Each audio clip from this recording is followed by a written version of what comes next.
In the complex chessboard of Middle Eastern geopolitics, alliances can shift like desert sands. For years, Iran looked to Russia as its primary great power patron, a reliable partner to counterbalance American pressure, and a key supplier of military hardware. This long-standing relationship, however, has recently shown deep and perhaps irreparable cracks. The turning point came with a stark betrayal in Tehran's eyes: Moscow's unexpected alignment with Israel. When Russian President Vladimir Putin publicly sided with Iran's arch-nemesis, it sent shockwaves through the Iranian establishment.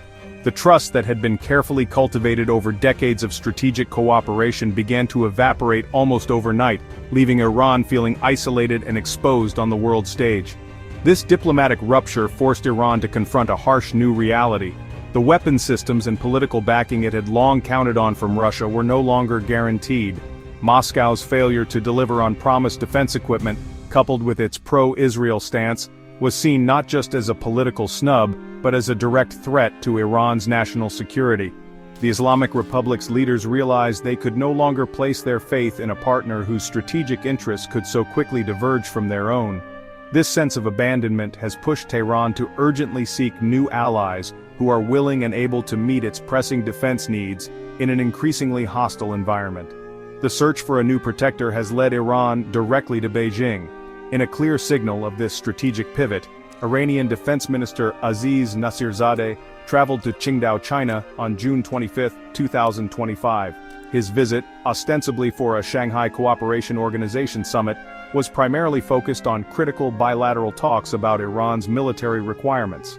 This move represents a fundamental recalibration of Iran's foreign policy, moving away from the familiar but now unreliable embrace of the Russian bear, and toward the powerful, if more transactional, arms of the Chinese dragon. Iran is gambling that China, with its own rivalries with the United States, will prove to be a more steadfast partner in its struggle for regional dominance.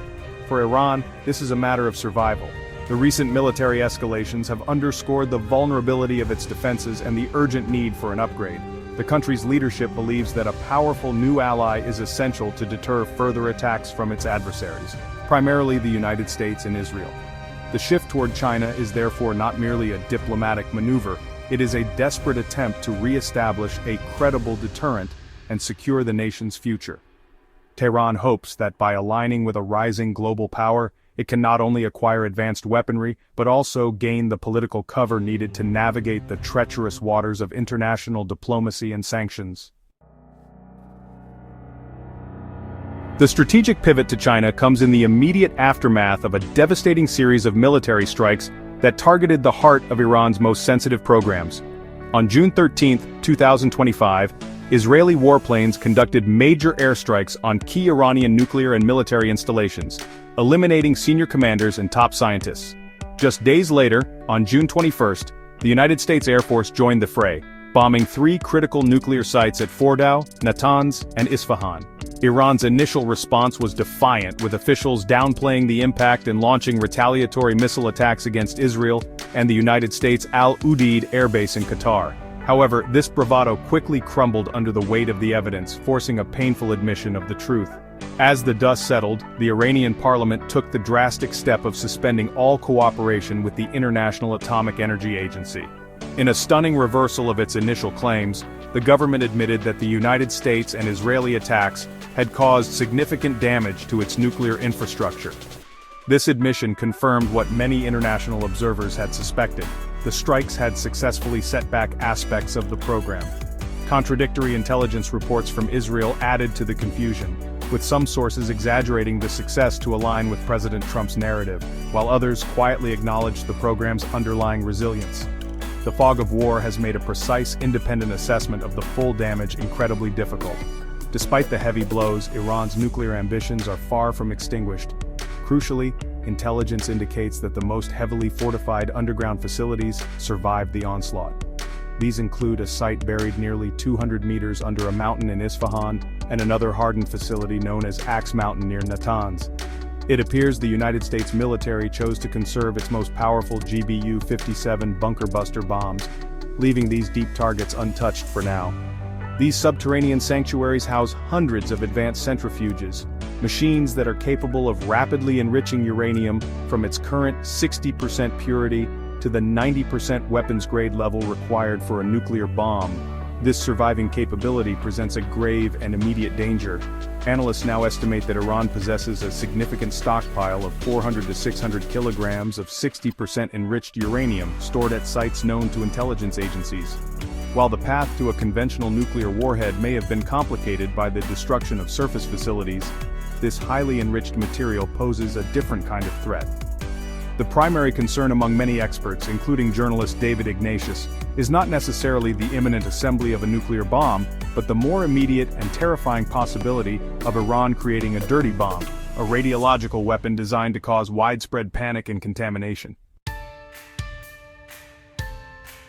The fear of a dirty bomb looms large over the region. Such a weapon, which uses conventional explosives to disperse radioactive material, would not create a nuclear explosion, but could render a city like Haifa uninhabitable for decades.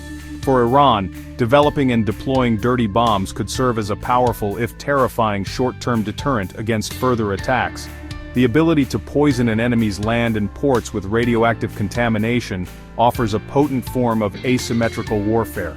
The uncertainty now revolves around a critical step in bomb making: whether the recent strikes destroyed Iran's capacity to convert enriched uranium gas into the solid metal form needed to construct a bomb core, whether for a conventional nuclear device or a radiological one.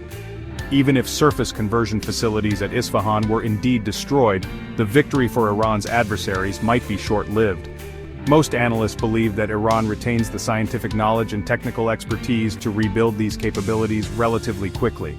The foundational blueprints and the human capital, the scientists and engineers, remain intact. Therefore, any delay imposed by the airstrikes is likely to be temporary, a setback measured in months or a few years, not a permanent end to its ambitions. This reality only amplifies Tehran's desperation to acquire advanced conventional weapons that can protect its nuclear program as it rebuilds and advances in secret, shielded from enemy bombs. This desperation is driving Iran's ambitious shopping list in Beijing.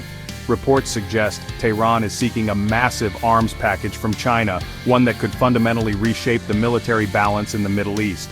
The centerpiece of this proposed deal is a fleet of up to 240 J-10 fighter jets, modern aircraft equipped with advanced PL-15 long-range air-to-air missiles.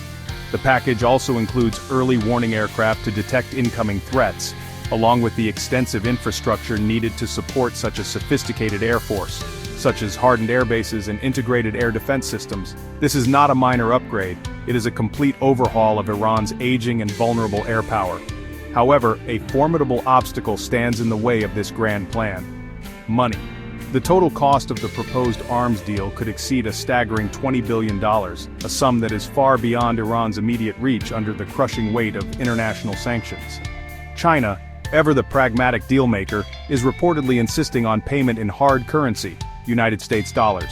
Iran, starved of dollars, has proposed alternative arrangements, such as bartering with its vast oil reserves or paying through long-term installment plans. So far, Beijing has shown little interest in such deals, creating a financial standoff that leaves Iran's quest for a modern military in a state of frustrating uncertainty. Iran's predicament is acute. The nation needs new weapons, and it needs them now.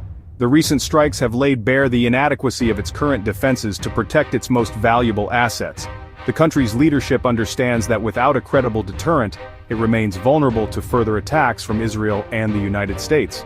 President Trump has reportedly given Israel a green light to operate freely in Iranian airspace should Tehran resume its nuclear enrichment activities.